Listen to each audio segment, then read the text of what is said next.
The ground so hot you can fry an egg on it. The world is gripped by an unknown energy, where the Earth's core expands, unleashing a cascade of natural disasters and impending doomsday. But amidst the chaos, emerges our badass protagonist, thrust back in time, armed with the power to stock supplies in another dimension. Our protagonist had been living off his stash with his girlfriend for years, but as soon as the cupboard started to look bare, she chose survival over love and sent someone to kill him. Now, thrown back in time before disaster struck, he's determined to stock up, swearing to outsmart everyone this time around. On a bus full of evacuees, the talk is all about the latest disaster. An earthquake has shattered Mount Fuji, leading to deadly chaos. A woman in a pink dress voices her panic about fleeing without grabbing supplies. Others chime in about similar vanishings of resources from other places, hinting at a massive horde by unknown players. Our protagonist pipes up from the back. It's not just billions, it's trillions, and all these missing supplies and disasters, they're signs we shouldn't ignore. The woman in pink asks if it's the apocalypse, while a guy in green dreams out loud about everyone finally being equal. But our protagonist, seasoned by past apocalypse, shakes his head. Even at the end of the world, equality is a myth, he reflects, recalling his days as a delivery guy turned survivor when society collapsed, and even a pack of noodles was worth a fortune. In this society, where integrity had long been abandoned, just having the right connections could get you anywhere. Now, after everything he'd been through, he found himself mysteriously returned to life a month earlier. The young woman in the pink dress clung to him, her eyes wide with fear, pleading for reassurance. However, he detached himself, murmuring about more pressing concerns, and left her bewildered outside the bus. In this ruined world, gathering supplies and resources was crucial. Unlike before, where his efforts were scattered, he planned to be more strategic this time around. Working at Walmart, he faced a new challenge. His boss had just cut his pay. He accepted this with a nod and an apology, remembering the harsh realities of the first apocalypse. Our protagonist uncovered his boss's secret, a massive stockpile of supplies, now ownerless. Deciding to turn this into his own lifeline, he activated the warehouse's advanced system, which instantly located and transported all nearby essentials into a vast, timeless spatial dimension he controlled. This space, immune to the decay of time, kept everything from water to perishables in pristine condition. Real food will be worth a fortune compared to instant noodles, he thought, reassured by the stacks of goods materializing before him. His moment of triumph was interrupted by the arrival of 3 bewildered co-workers. They gaped at the empty shelves, unable to comprehend the emptiness. Admitting to his deeds, the protagonist faced their astonishment and his boss's incredulity. "How did you manage this?" his boss demanded, but before they could lay a hand on him, he used his spatial jump ability to vanish, leaving his pursuers clutching at air. Reappearing outside, he discarded his uniform, symbolically marking the end of his old life. As he did, an alert from the authorities popped up on his phone, warning of unusual geological activities that could signal an impending disaster. With a smirk, he thought, always one step ahead. His curiosity was piqued, not just by the warning, but by what it meant for someone with his unique abilities in a world where the rules were rapidly changing. Interrupted by his ringing phone, Sushan hesitated before answering. It was young Shokin, his voice tight as she launched into a tirade about him selling their house. Her words were sharp, questioning his integrity and commitment. "If you were a real man, you'd ensure my security by handing over the house," she argued, equating ownership with emotional security. Suchin's grip tightened around the phone, her words echoing the betrayals of a past he couldn't forget. Memories flooded back, of days spent scavenging for food to keep them safe and alive, of securing her a spot in one of the few safe zones. He had been her lifeline during those early, terrifying days of the apocalypse. Yet his sacrifices seemed meaningless the day he came home to a brutal ambush. As he lay on the floor, barely conscious, he overheard Jiang Xin dismissing him as worthless while embracing another man. The cruelty of her betrayal cut deeper than any physical wound. Ending the call abruptly, Sushin was left with a cold resolve.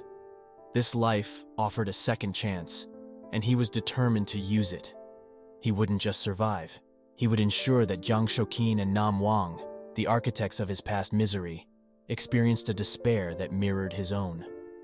Not through quick vengeance, but through a calculated retribution that would make them yearn for the mercy of oblivion. As he steadied his breathing, his plans took shape, driven by a need not just for justice, but for a final closure that had eluded him in his previous life. As Sushan stepped out to meet Loi, the weight of his decision to sell the house pressed on him. Not just a building, but a repository of memories, now to be exchanged for immediate needs. Upon his arrival, Shokin's voice cut through the air, her irritation palpable as she scolded him for the wait. Suchin, his mind set on the bigger picture, simply walked past her, his silence a barrier against her complaints.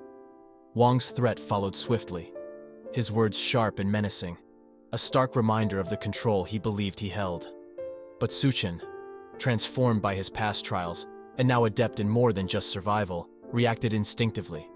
His grip was firm and his movements precise as he brought Wang to the ground, a clear statement of his newfound resolve. The confrontation wasn't just physical, but a reclaiming of his dignity and autonomy. Shokin, shaken by the swift change in dynamics, tried to regain her footing by throwing ultimatums at Sushan, linking her acceptance to his submission. But Sushan, turning back to look at them one last time, saw only desperation in their retreat. His path forward was no longer tied to their approval or conditions. Inside the real estate agency, the calm was a stark contrast to the storm outside. The attendant's offer of water was a simple gesture, yet it marked a moment of tranquility amidst the turmoil. As Sushin sipped the water, the clarity of his decision crystallized.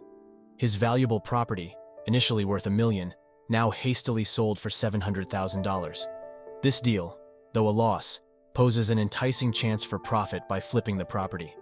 Amidst a city still serene despite the threat of disasters like distant volcanoes and earthquakes, the urgency to sell grows with the fear that escalating disasters will soon make real estate worthless.